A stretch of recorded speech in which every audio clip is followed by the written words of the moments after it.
Nyonya Murni, silakan duduk. Murni sayang.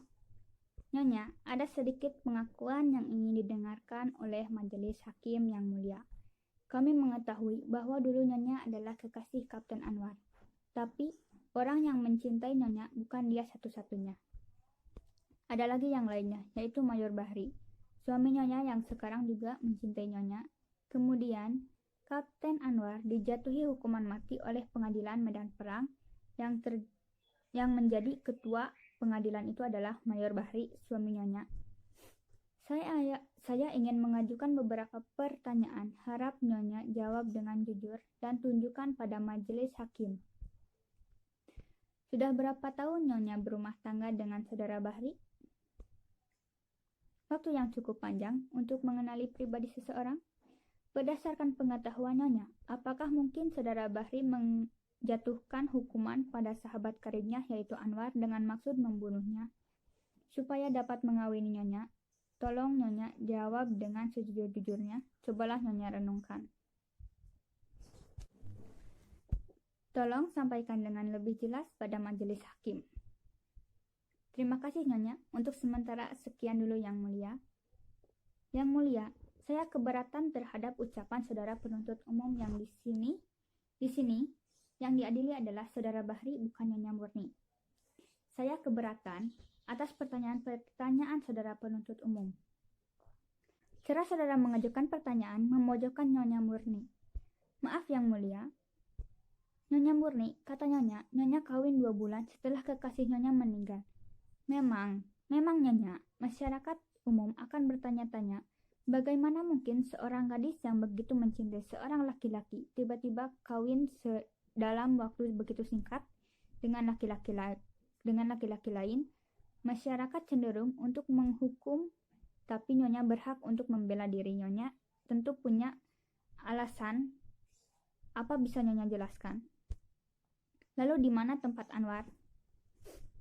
Terima kasih. Bapak Hakim yang mulia, apakah boleh saya mengajukan sebuah barang bukti? Yang mulia, apapun keputusan yang akan dijatuhkan oleh Yang mulia, satu hal harus pasti, keputusan itu harus berdasarkan kebenaran tersebut.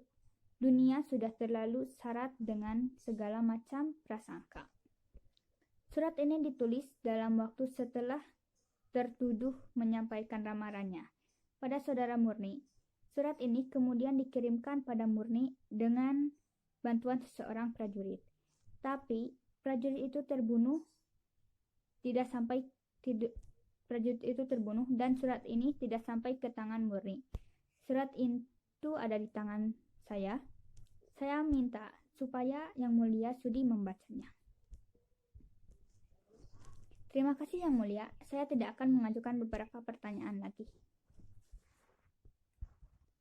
Majelis Hakim yang mulia, kini sampailah saya pada akhir tugas saya, yaitu membantu dengan sekuat tenaga menegakkan kebenaran dan mengembalikan hak kepada perbuatan seseorang dinilai menurut niat pelakunya. Tapi siapakah yang dapat mengetahui niat seseorang? Dan jika dapat kita ketahui, maka kita akan menilainya menurut keterbatasan pribadi kita juga. Oleh karena itu, majelis hakim yang mulia, satu-satunya yang dapat menghakimi adalah pelaku itu sendiri.